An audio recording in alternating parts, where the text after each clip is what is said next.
Afrika und Europa sind auf vielfache Weise historisch und aktuell miteinander verbunden und aufeinander angewiesen.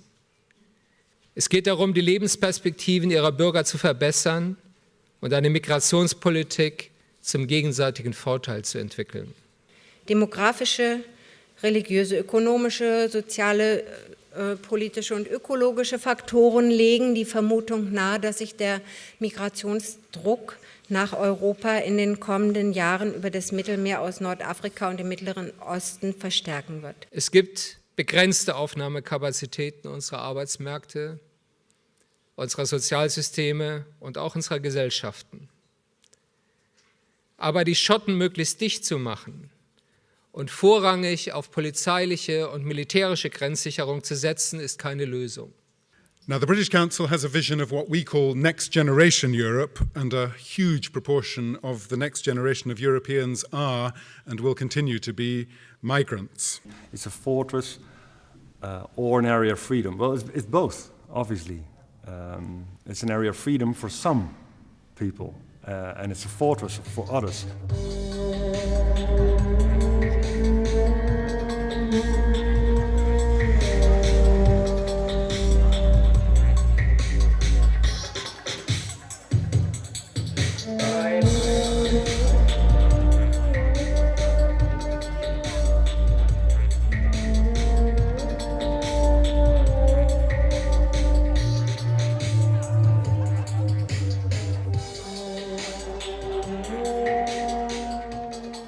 L'Europe a certes la légitimité de protéger ses frontières, mais l'excessive rigidité de ces lois, au lieu de la protéger, aggrave le phénomène de l'immigration clandestine.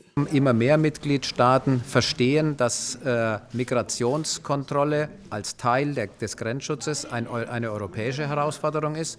Deswegen haben sie Frontex gegründet, deswegen beteiligen sich an gemeinsamen Maßnahmen. The phenomena of irregular border crossings, and in the Mediterranean area this is mainly irregular border crossings by boat, are actually a very marginal phenomenon. By far the largest number of undocumented immigrants are visa overstayers. And despite this, as I said, a core focus of the EU's policies currently is on these border control measures.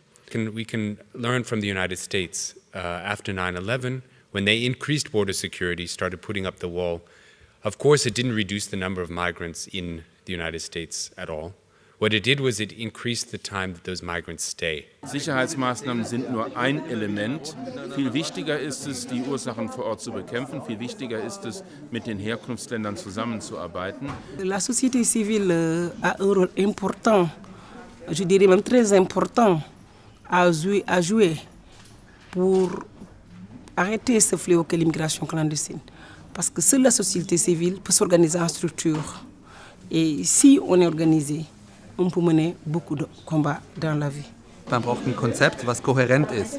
In dieses Konzept gehört rein temporäre, zirkuläre Migration, aber da gehört auch rein Wege der permanenten Migration. Und die müssen aufeinander abgestimmt sein. Im Grundsatz müssen wir an die Fluchtursachen ran, die es für Migration überhaupt gibt. Ich möchte da vor allen Dingen die unfaire Handelspolitik der Europäischen Union nennen, die nicht nur afrikanischen Produkten wenig Chancen auf europäischen Märkten gewährt, sondern durch Exportsubventionen nach wie vor afrikanische Märkte zerstört. All of the global evidence shows that when you invest in an area, that actually increases the number of people who leave that area. The greatest obstacle to Africans coming to Europe is not European migration policy, it's the cost of migrating. But we have to address this crisis in African agriculture, and one of the things the European Union needs to do is change our own agriculture policy, which is a conspiracy against the poor in Africa. Es gibt in Europa vor allen Dingen einen Arbeitskräftebedarf nach qualifizierten Menschen. Und das hat dazu geführt, dass der Bundesinnenminister Schäuble gesagt hat, lasst uns doch mal über temporäre Migration nachdenken. Wenn man einen temporären Pakt macht mit Ghana, in der Form, wie es angedacht ist, dann ist das klassische Wiederholen der Fehler der Gastarbeiterlogik. If the European Union has a policy that says we'll train people and return them and then you'll gain from the skills, people don't do what governments want. that we try to socially engineer the whole labor market of the European Union, I think that's a dead end. It will only lead to more control, smaller legal channels, and therefore bigger illegal channels. Donc il y a une hypocrisie entre une politique officielle sécuritaire qui veut manager, qui veut administrer le marché de l'emploi sur des bases formelles connues de tous, mais il y a une réalité parce qu'il y a une compétition internationale, parce qu'il y a une concurrence avec la Chine, avec l'Inde, avec d'autres économies à l'international. Et donc, quelque part, on encourage, on garde en tous les cas, on a un volet migration irrégulière qui est nécessaire. The black market, the invisible work, is a structural part of our economies in Europe. No? If you are talking about human rights without referring to the causes that create their violation, you are not talking about human rights.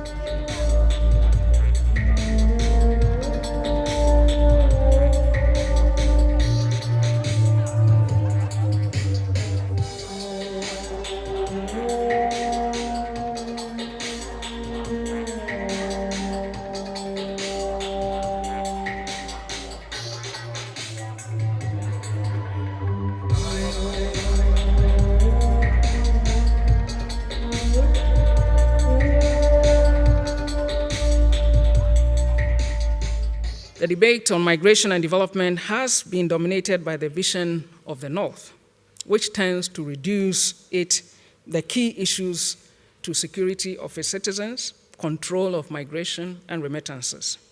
This interpretation has often led to the blurring of the reality of the challenges of human mobility as a source of livelihood and a force for change. I think the last thing that Europe has done, which is perhaps the most damaging, which is to undermine its own moral authority in the eyes of and its own commitments to international human rights. What we see over and over again in discussions with policymakers in Africa, when we talk about border management and trying to promote regional integration and the ease of flows, is to say, look, this is how the Europeans are managing migration. We know they've got a handle on it, so why shouldn't we do the same thing?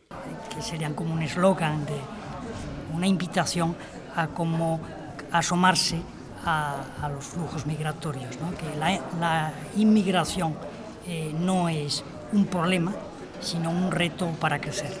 We would like to have mutual respect and to try to find a win-win situation at the end of the day. We have to manage together, we have to dialogue.